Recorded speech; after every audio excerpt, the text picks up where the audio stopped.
நாளின் செய்யும் வினிதானின் செய்யும் என நாடி வந்து கோழியின் செய்யும் கொடுங்கூற்றியன் செய்யும் குமரேசர் இரு தாளும் சிலம்பும் சதங்கையும் தண்டையும் சண்முகம் தோளும் கடம்பும் எனக்கு முன்னே வந்து தோன்றினே. உலகமெங்கும் வாழ்ந்து கொண்டிருக்கும் ஸ்ரீ குபேரன் டிவி நேயர்களுக்கு சைதை ராஜாவின் அன்பான வணக்கங்கள். ராவதி நட்சத்திரம் புத பகவானுடைய நட்சத்திரம். ராவதி நட்சத்திரம் 1, 2, 3, 4 பாதங்களும் மீன ராசியில் அமைகின்றன. இந்த மீன ராசியில் இருக்கும் ராவதி நட்சத்திரத்திற்கு இந்த ராகு கேது பயிற்சிகள் இந்த 18 மாத காலங்கள் எப்பேற்பட்ட பலன்களை வழங்கப் போகிறது என்பதை பார்க்கலாம். ராகு தற்பொழுது மேஷத்திலிருந்து ராசிக்கு வந்தாச்சு, மீன ராசிக்கு வந்தாச்சு. மீன ராசியில் ராகு இருக்கார், அப்போ 7ஆம் இடத்துல கேது இருக்கார். நாகதோஷம் ஃபுல்லாக இருக்குது. அப்போ நாகதோஷம் இருந்தால் எந்த ஒரு செயலும் சரிவர நடக்காது. சர்ப்பதோஷம் இருக்கிறவங்களுக்கு அப்படித்தான். அதுவும் திருமணம் அப்படின்னு பேச்சு எடுத்தாலே அந்த பேச்செல்லாம் சரியாக தடைப்படும்.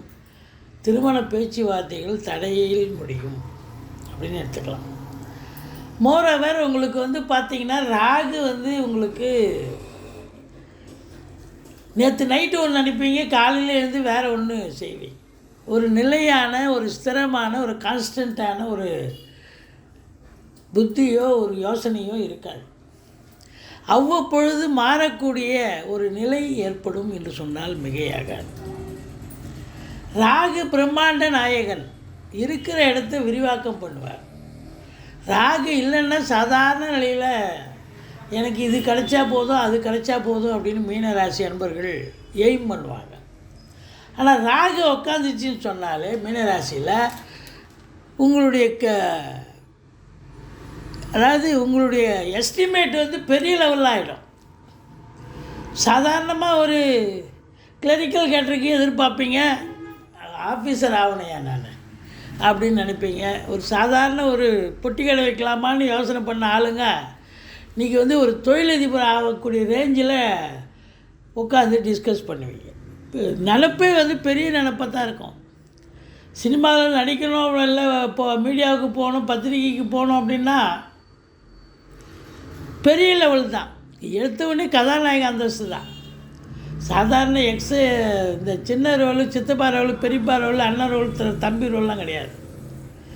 ஸ்ட்ரைட்டாக கதாநாயகன் தான். அப்படி ஒரு இதுவாக உயர்வாக என்ன கற்பனை வளம் அப்படி தான் இருக்கும். பிரம்மாண்டம் அப்படின்னு சொல்லக்கூடியது. இதனால் என்ன ஆகும்னு சொன்னால் நிதர்சனமான, அதாவது ப்ராக்டிக்கல் லைஃபுக்கு இது ஒத்து வராத சூழ்நிலை வந்துடும். ப்ராக்டிக்கல் லைஃபுக்கு சரி இன்றைக்கி யதார்த்த உலகம் என்ன, நமக்கு இப்போ முடிச்சிருக்கோம், டிகிரி முடிச்சிருக்கோம், வேலை கிடைக்குமா, ஜோசியரை பார்த்து வேலைக்கு போகலாமா இல்லை தொழில் பண்ணலாமா அப்படின்னு ஒரு முடிவை எடுக்கக்கூடிய ஒரு சூழ்நிலை வராது. சூழ்நிலைக்கே வரமாட்டேங்குது. எதை செஞ்சாலும் பிரம்மாண்டமாக செய்யணும் அப்படிங்கிற ஒரு நினப்பு தான். மற்றபடி கல்வி பயிலும் மாணவ செல்வங்கள் நல்லா படிப்பாங்க. அது குரு வீட்டில் தானே ராகு இருக்கார். அப்போது குருவனுடைய வேலையைத்தான் எடுத்து செய்வார். அப்போ படிக்கிற பிள்ளைங்க நல்லா படிப்பாங்க. அதுலேயும் குறிப்பாக வெளிநாடு போகணும்னு உங்கள் ஜாதக அமைப்பில் இப்போ இருந்ததுன்னு சொன்னால், பர்த் சார்ட்டில் இப்போ இருக்குதுன்னு சொன்னால் நீங்கள் கண்டிப்பாக வெளிநாடு போவீங்க. போய் உயர்கல்வி MSc, MPhil, PhD, doctor, MBBS என்ன படிக்கணுமோ, எந்த கோர்ஸில் சேர்ந்து படிக்கணுமோ அந்த கோர்ஸ் உங்களுக்கு கண்டிப்பாக கிடைக்கும். போய் படிப்பீங்க. அதுக்கு உண்டான இதுவும் கிடைக்கும். ரெவென்யூ எங்கே எதிர்பார்க்குறீங்களோ அங்கே கிடைக்கும்.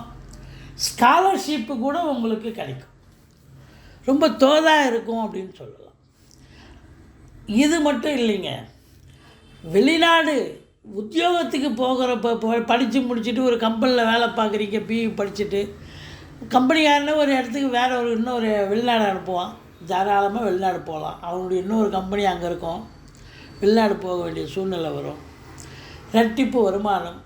இல்லை அங்கே போய் தொழில் பண்ணுறதுக்கு கூட சில பேர் வந்து முடிவெடுப்பாங்க, வெளிநாடு போய் தொழில் பண்ணணும். தாராளமாக பண்ணலாம். இந்த காலகட்டம் உள்நாட்டு வாணிபம், வெளிநாட்டு வாணிபம், ஏற்றுமதி இறக்குமதியாளர்கள், ஷேர் மார்க்கெட்டில் இன்வெஸ்ட் பண்ணுறவங்க, ஸ்பெக்குலேஷன் பண்ணுறவங்க, ஆன்லைன் பிஸ்னஸ் பண்ணுறவங்க, ஹோட்டல் பிஸ்னஸ் பண்ணுறவங்க, இவங்களுக்கெல்லாம் ஒரு சிறப்பான ஒரு காலகட்டம். அதுலேயும் குறிப்பாக ராகு அப்படின்னு சொன்னாலே உங்களுக்கு கடல் கடந்து போய் எதாவது பிஸ்னஸ் பண்ணணும், படிக்கணும், தொழில் பண்ணணும். இதுதான் ராகு வந்து உள்நாட்டிலே வச்சுருக்க மாட்டார், எல்லாரையும் அனுப்ப மாட்டார். 10% உள்ள நபரை தான், 90% இங்கே தான் இருக்கணும். காலதேச வர்த்தமானம், வயசு இருக்குது, எல்லாம் இருக்குது இல்லையா, வித்தியாசம் இருக்குல்ல. அவங்க தான் ஓரளவுக்கு ஒரு போக வேண்டிய சூழ்நிலை இருக்கிறவங்க தான் போக முடியும், எல்லோரும் போயிட முடியாது. மற்றபடி உங்களுக்கு தொழில் பண்ணணும்னு நினைக்கிறவங்க நம்பி கடன் வாங்கி தொழிலில் போடுங்க. கேட்குற இடத்துல கடன் கிடைக்கும். தொழிலில் போடுங்க, தொழில் வளர்ச்சி ஆகும். அதே போல் ஏற்கனவே நான் தொழில் பண்ணிகிட்ருக்கேன்ப்பா, இன்னொரு பிரான்ச்சு ஓப்பன் பண்ணலாம், இல்லை கடையை விஸ்தீர்ணம் பண்ணலாம். இப்படி செய்யும் பட்சத்தில் உங்களுக்கு நல்ல வருமானம் கிடைக்கும் அப்படின்னு சொல்லுவோம். ராகு வருமானத்தை ஏற்படுத்தி தருவார். ராகு இருக்கிற இடத்த பற்றி நம்ம சொல்லிட்டோம். பார்வை பலம் அப்படின்னு பார்க்கும்பொழுது உங்களுக்கு பார்வை பலம் உங்களுக்கு 3ஆம் இடம் 11ஆம் இடம் பார்க்குது. 3ஆம் இடம் இளைய சகோதர சகோதரிகள் ஸ்தானம். சிறப்பாக ஓரளவுக்கு அன்னோன்யமாக ஒத்து இருப்பீங்க, அவங்களும் அனுசரித்து போவாங்க. எடுக்கின்ற முயற்சிகள் சக்ஸஸ் ஆகும்.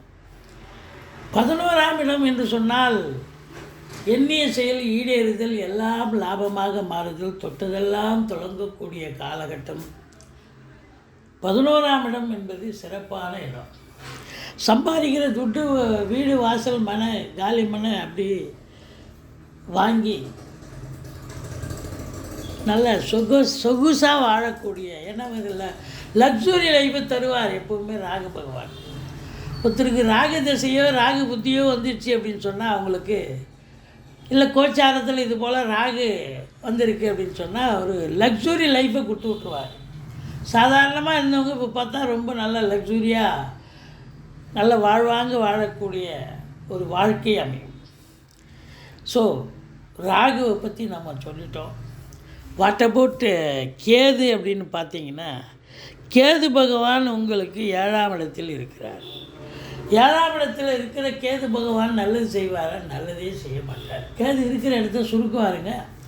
கணவன் மனைவிக்குள்ள கருத்து வேறுபாடு வரும். நண்பர்கள் கூட பிரிவினை சந்திக்க வேண்டிய சூழ்நிலை வரும். கூட்டு தொழிலாளிகள், அதாவது கூட்டு தொழில் பண்ணுறவங்களுக்கு தொழிலாளிகள், அதாவது அந்த பார்ட்னர்ஷிப்புக்கும் உங்களுக்கும் கருத்து வேறுபாடு வரும். விட்டு கொடுத்து போங்க. மற்றபடி உங்களுக்கு கேது வந்து 7 இருந்தால் கணவன் மனைவியை நல்லா பிரிச்சிடும். உங்கள் ஜாதக அமைப்புக்குள்ளே கணவன் மனைவி பிரிக்கணும்னு சொன்னால் கண்டிப்பாக அந்த ராகு கேது அழகாக பிரித்து மேய்ஞ்சிடும். சூப்பராக பிரிவினை வரும். எல்லாருக்கும் கிடைக்காது. ஜாதக அமைப்பில் பிரிவினுன்றவங்க தான் பிரிவாங்க. மற்றபடி நல்ல ஒரு கப்பல் இருக்காங்க, நல்ல அவங்க பார்த்திங்கன்னா அன்னோன்யமான ஒரு கப்பலாக இருப்பாங்க தம்பதியர்கள். அவங்களுக்கு கூட சண்டை சச்சரவு வரும் அந்த காலகட்டம். ஏன்னா காலம் நம்ம கையில் இல்லைங்க, கிரகங்கள் கையில் இருக்குது. அது சொல்படி தானேங்க நம்ம நடக்கணும். ஸோ அப்படி பார்வை வந்து 5-11 பிள்ளைகளுடைய கல்வி, உயர்கல்வி சிறப்பாக இருக்கும். கல்வி மிக சிறப்பாக இருக்கும். 9ஆம் இடத்தை பார்க்குது. ஆன்மீக சம்மந்தப்பட்டமாக வெளியூர் வெளிநாடு போய்விட்டு வர சந்தோஷமாக போயிட்டு வருவீங்க. ஆத்ம திருப்தி கிடைக்கும். மற்றபடி இந்த ரேவதி நட்சத்திரத்தில் பிறந்த மீனராசி அன்பர்களுக்கு இந்த ராகு கேது பேச்சு ஓஹோன்னு கொடுக்கலனாலும், இல்லை ரொம்ப மோசமான ஒரு சூழ்நிலையும் கொடுத்துறாது. ஓரளவுக்கு மீடியமாக ஒரு 30% இந்த கேதுவும், ஒரு 50%, 40% 50% ராகு பகவானும் பலனை தருவார்கள். அதே வெளிநாடு சம்மந்தப்பட்ட விஷயம், வெளிநாடு போயிட்டீங்க, இல்லை வெளிநாட்டு வாணிபம் பண்ணுறீங்க, எக்ஸ்போர்ட் இம்போர்ட் பண்ணி, அவங்களுக்குலாம் 100% வெற்றி வாய்ப்பு கிடைக்கும். மற்றவங்களுக்கு தான் இப்படி, மற்றபடி குறை ஒன்றும் இல்லை. இந்த 18 மாத காலம் பார்த்திங்கன்னா நிறைவான ஒரு அமைப்பு கண்டிப்பாக ஏற்படும். ஸ்ரீ குபேரன் டிவியை பார்த்தமைக்கு நன்றிகள். மேலும் இது போன்ற தகவல்களை தெரிந்து கொள்ள ஸ்ரீ குபேரன் டிவியை சப்ஸ்கிரைப் செய்யுங்கள். மறக்காமல் பெல் ஐக்கானை கிளிக் செய்யுங்கள்.